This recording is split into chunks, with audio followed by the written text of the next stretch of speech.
Assalamualaikum warahmatullahi wabarakatuh. Alhamdulillah, wassalatu wassalamu ala rasulillah, nabiyyina Muhammad ibn Abdillah wa ala alihi wa sahbihi wa man wala. La hawla wa la quwwata illa billah. Ashhadu an la ilaha illallah wa ashhadu anna Muhammadar Rasulullah. Qala Allah Ta'ala, a'udzu billahi minasy syaithanir rajim.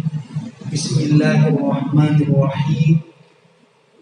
Qul man yunajjikum min dhulumatil barri wal bahri tad'unahu tadarruan wa khufyah la in anjana min hadhihi lanakunanna minasy syakirin.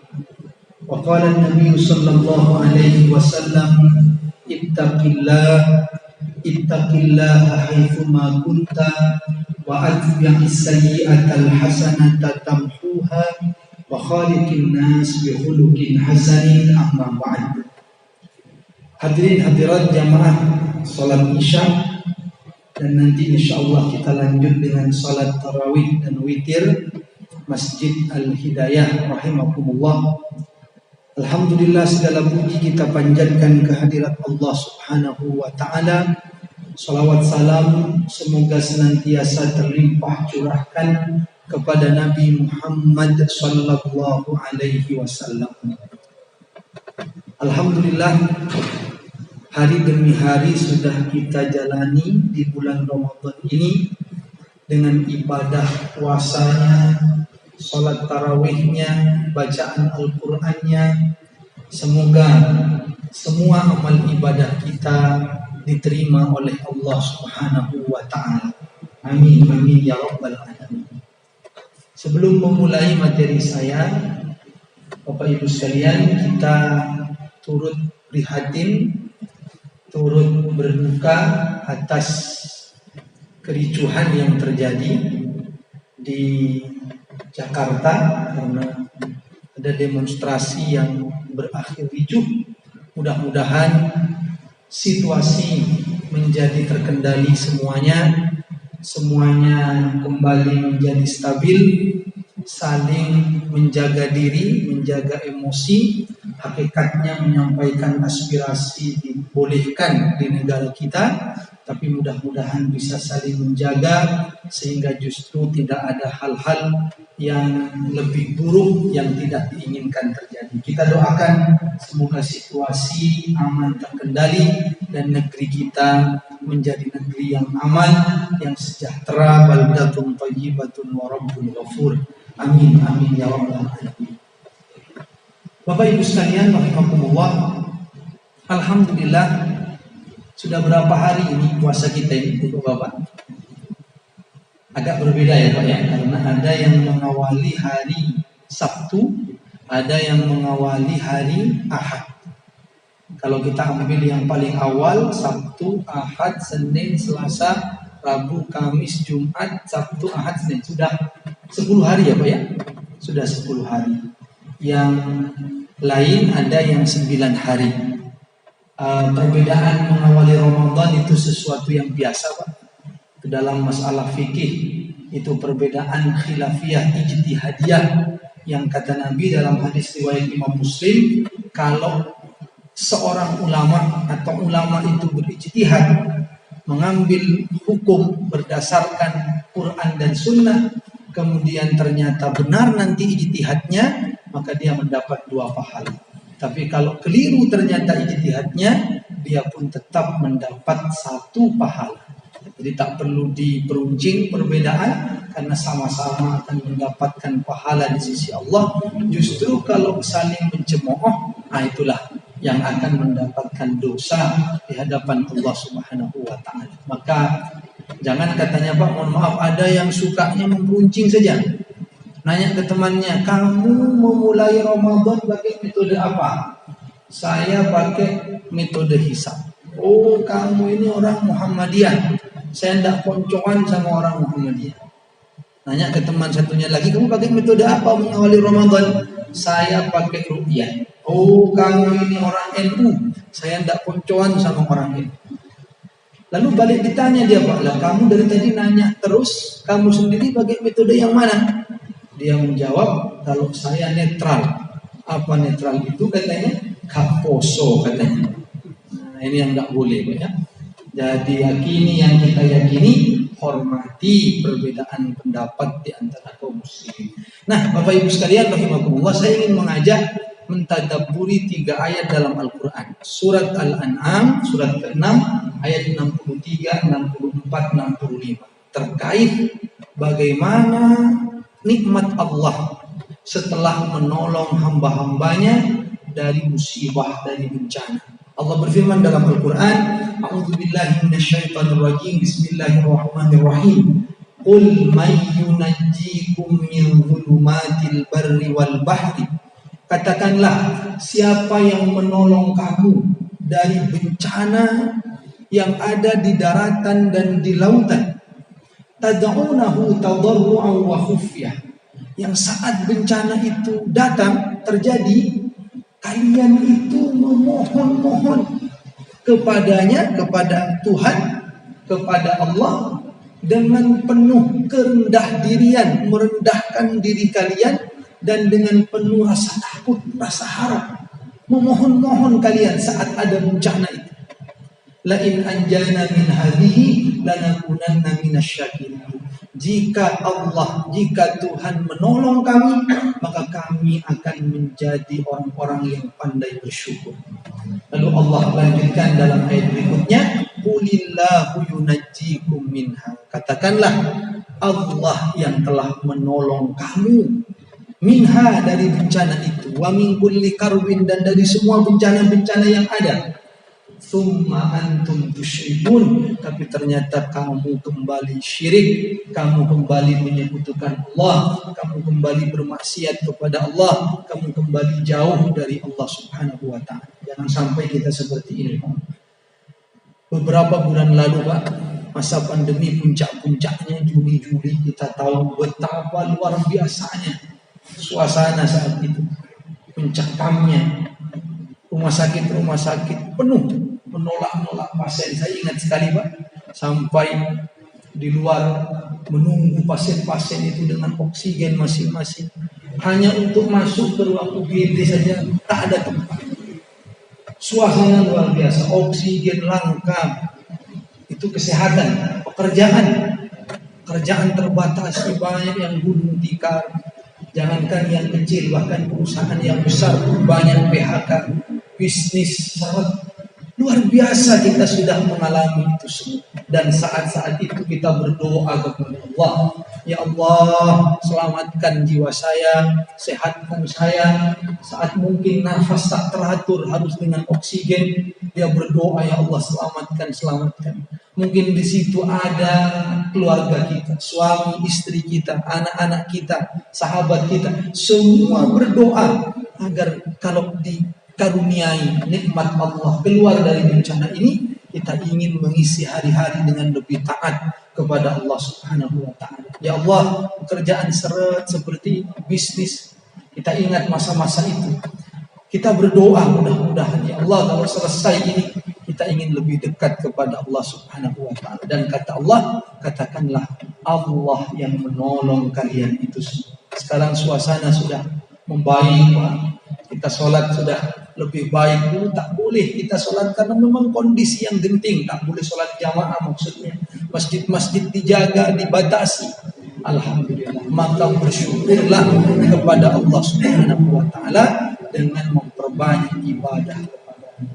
Sekarang, Pak, bersimpuh kita di masjid-masjid Allah, laksanakan ibadah sholat tarawih, tilawah Al-Quran, tadarus Al-Quran, infak sedekahnya keluarkan, karena Allah sudah berikan rezeki lagi, Allah sudah buka lagi kesempatan bekerja kita. Maka mari syukuri ini dengan rasa syukur untuk beribadah kepada Allah, bertaubat atas dosa-dosa yang pernah kita lakukan dalam hidup kita. Cuman kadang-kadang Pak, orang itu enggan bersyukur. Manusia itu begitu. Kalau pas kena musibah, berdoa-doanya luar biasa. Saya ingat Pak, saya orang pulau Pak. Saya rumah di pulau namanya Kangean. Itu jauh Pak, sebelah timurnya Madura 8 jam naik ferry ke sana. Saya ingat sekarang sudah ada kapal cepat. Dulu 8 jam 10 jam. Saya ingat Pak menjelang subuh itu kita saat mau mudik Pak, itu kapal mau tenggelam karena angin ombak tinggi, Pak, mau tenggelam. Itu suasana mencekam Pak. Pelampung dikeluarkan semua, tak cukup karena banyaknya Pak, tak sesuai kapasitasnya. Sampai Pak, orang pulau itu kalau mau beli bensin Pak, itu ke daratan, ke pulau yang besar, itu pakai jerigen-jerigen. Nah itu saya lihat sendiri Pak, suasana menjelang subuh itu dikeluarkan isi bensin dari jerigen itu, diikat pakai tali jerigennya. Itulah nanti harapannya untuk jadi pelampung kalau tenggelam. Suasana luar biasa. Orang berdoa, baca ayat kursi, semuanya luar biasa. Nah inilah Pak, ingin diselamatkan oleh Allah Subhanahu wa ta'ala. Nah cuman namanya manusia Pak, ternyata setengah jam atau 1 jam setelahnya reda, ombak mulai reda. Nah manusia mulai lupa kalau sudah gitu. Saya dengar sendiri tuh Pak, setelah reda itu ada yang bilang ke temannya, banter-banter. Hei katanya, ayo rek katanya, puter mane dan dute rek katanya. Sudah tidak ada lagi itu serasa ingin dekat dengan Allah tadi dengan bacaan-bacaan ayat Al-Quran. Kita kan sering lihat Pak, orang bersungguh-sungguh nih Pak mengisi waktu, pesawatnya delay dia baca Quran di bandara. Nah, kata yang sebelahnya, gaya ini katanya baca Quran.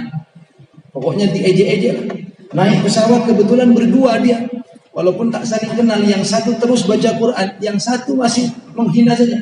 Gayanya baca Quran terus di pesawat. Tiba-tiba apa yang terjadi? Pesawatnya boncang, nabrak mendung boncang.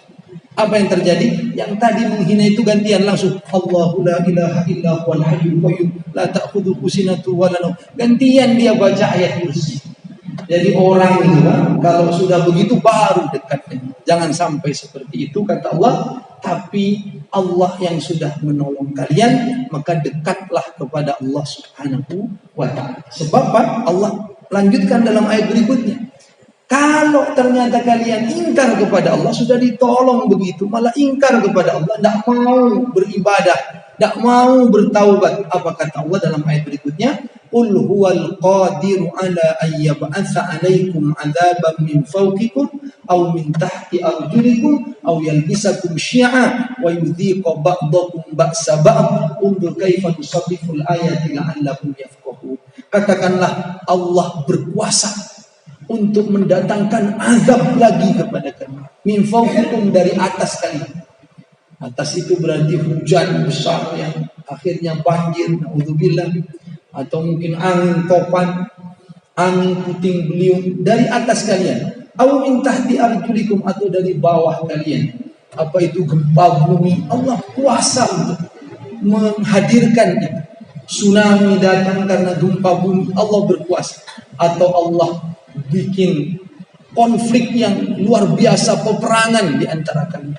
Kata Allah, perhatikan itu semua. Allah bisa mendatangkan tanda-tanda kebesarannya secara silih berganti agar kamu berpikir, agar kamu merenungkan semua itu untuk terus mendekat kepada Allah Subhanahu wa ta'ala. Maka Pak, mudah-mudahan ini menjadi titik balik kita untuk semakin dekat kepada Allah dengan ibadah. Solatnya dijaga, baca Qurannya dijaga, taubatnya, sodakohnya. Nah ini Pak, kita ingat waktu seret-seretnya bisnis pekerjaan, sekarang sudah alhamdulillah lancar lagi. Sodakohnya jangan lupa, infak sodakohnya untuk keluarga kita, mungkin kerabat, untuk fakir miskin, untuk takjil di masjid. Beri, karena kita ingat betapa syaratnya saat-saat ini.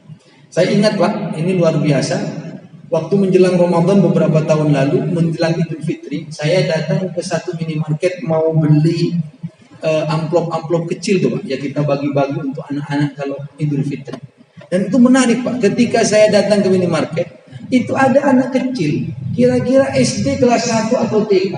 Itu beli juga amplop-amplop kecil itu. Wah, dalam hati saya ini luar biasa, anak ini kecil sudah mau berbagi. Saya nanya itu, Dek, saya bilang, nak, ini buat apa kok beli gini juga? Kata beliaunya, kata anak ini, kata si kecil ini, katanya buat dibagi-bagi Pak. Masya Allah. Saya salut itu Pak. Anak kecil sudah mau berinfak. Diisi berapa itu deh? Saya tanya kalau dibagi-bagi. Apa katanya Pak? Tidak diisi Pak katanya. Saya mulai agak tanda tanya. Maksudnya tidak diisi gimana? Tidak diisi Pak, memang kosong. Diberikan ke siapa? Diberikan ke bude, kakek, nenek katanya. Loh maksudnya justru biar mereka yang ngisi Pak katanya. Karena kalau tidak dibegitukan suka lupa itu katanya. Mari Pak kita sisihkan infak sedekah, kita syukuri semua ini. Mudah-mudahan Allah lindungi kita terus, kita menjadi pribadi yang lebih bertakwa kepada Allah. Dan kalau bersyukur Pak, terakhir Allah akan berikan hal yang lebih baik lagi. Allah tak butuh ibadah kita. Allah maha kaya, maha luar biasa. Tapi kalau kita mau bersyukur, Allah sayang kepada kita, Allah tambah nikmatnya. Ayat yang sering kita baca, la in syakartum la azidannakum. Kalau mau bersyukur, Allah akan tambah nikmatnya lagi kepada kalian. Cuma ini jangan salah paham Pak. Terakhir Pak, kadang-kadang disangkanya ditambah itu selalu dalam bentuk jumlah. Ya kadang jumlah ditambah, tapi kadang keberkahannya. Dan itu yang paling kita butuhkan. Karena ada yang salah paham Pak, disangkanya melulu jumlah. Seorang istri Pak, ikut pengajian, ayat ini yang dibahas ustadznya.